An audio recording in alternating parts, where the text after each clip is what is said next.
religious chauvinism to rabid nationalist fervor are beginning not to work. This is who I am and whether I'm good or bad or achieving or not, all that's learned along the way. Just a ride.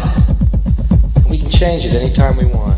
It's only a choice. No effort, no work, no job, no savings of money. I realized that I had the game wrong. That the game was to find out what I already was.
How very important it is to bring about in the human mind the radical revolution.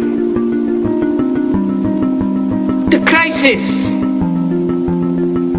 is a crisis in consciousness,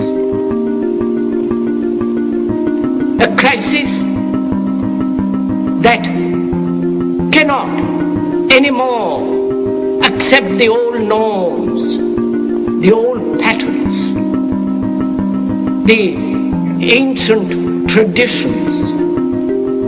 And considering what the world is now, with all their misery, conflict, destructive brutality, aggression, and so on, man is still as he was. He's still brutal, violent, aggressive, acquisitive, competitive, and he has built a society along these lines.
Society today is composed of a series of institutions.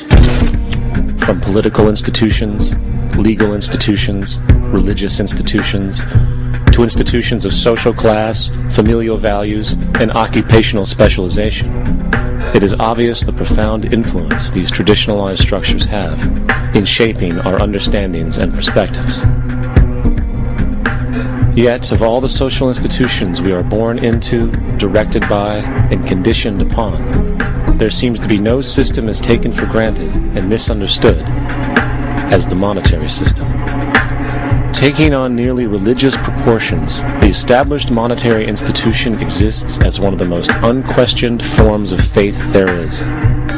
How money is created, the policies by which it is governed, and how it truly affects society are unregistered interests of the great majority of the population.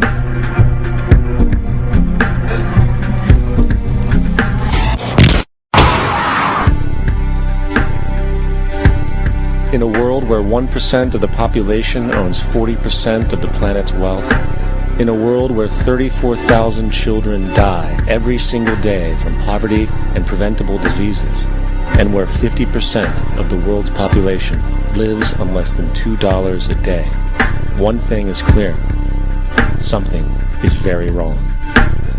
And whether we are aware of it or not, the lifeblood of all of our established institutions, and thus society itself, is money.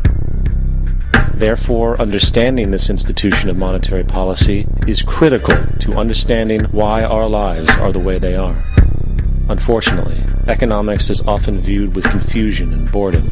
Endless streams of financial jargon, coupled with intimidating mathematics, quickly deters people from attempts at understanding it. However, the fact is, the complexity associated with the financial system is a mere mask, designed to conceal one of the most socially paralyzing structures humanity has ever endured.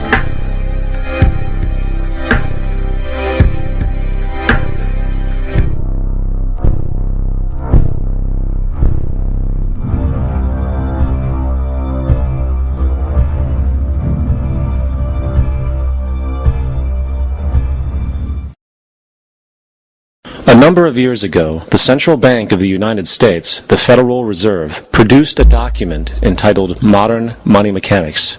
This publication detailed the institutionalized practice of money creation as utilized by the Federal Reserve and the web of global commercial banks it supports. On the opening page, the document states its objective. The purpose of this booklet is to describe the basic process of money creation in a fractional reserve banking system. It then proceeds to describe this fractional reserve process through various banking terminology, a translation of which goes something like this. The United States government decides it needs some money, so it calls up the Federal Reserve and requests, say, $10 billion. The Fed replies, saying, sure, we'll buy $10 billion in government bonds from you. So the government takes some pieces of paper, paints some official-looking designs on them, and calls them treasury bonds. Then it puts a value on these bonds to the sum of $10 billion and sends them over to the Fed. In turn, the people at the Fed draw up a bunch of impressive pieces of paper themselves, only this time calling them Federal Reserve notes, also designating a value of $10 billion to the Fed. The Fed then takes these notes and trades them for the bonds. Once this exchange is complete, the government then takes the $10 billion in Federal Reserve notes and deposits it into a bank account. And upon this deposit, the paper notes officially become legal tender money, adding $10 billion to the U.S. money supply. And there it is. $10 billion in new money has been created. Of course, this example is a generalization, for, in reality, this transaction would occur electronically, with no paper used at all. In fact, only 3% of the U.S. money supply exists in physical currency. The other 97% essentially exists in computers alone.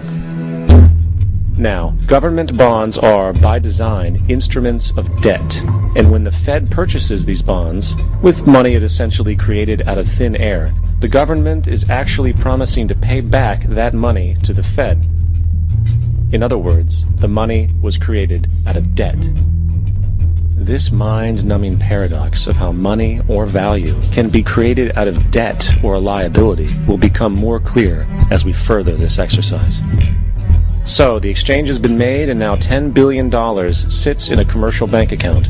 Here's where it gets really interesting. For as based on the fractional reserve practice, that $10 billion deposit instantly becomes part of the bank's reserves, just as all deposits do. And regarding reserve requirements, as stated in modern money mechanics, a bank must maintain legally required reserves equal to a prescribed percentage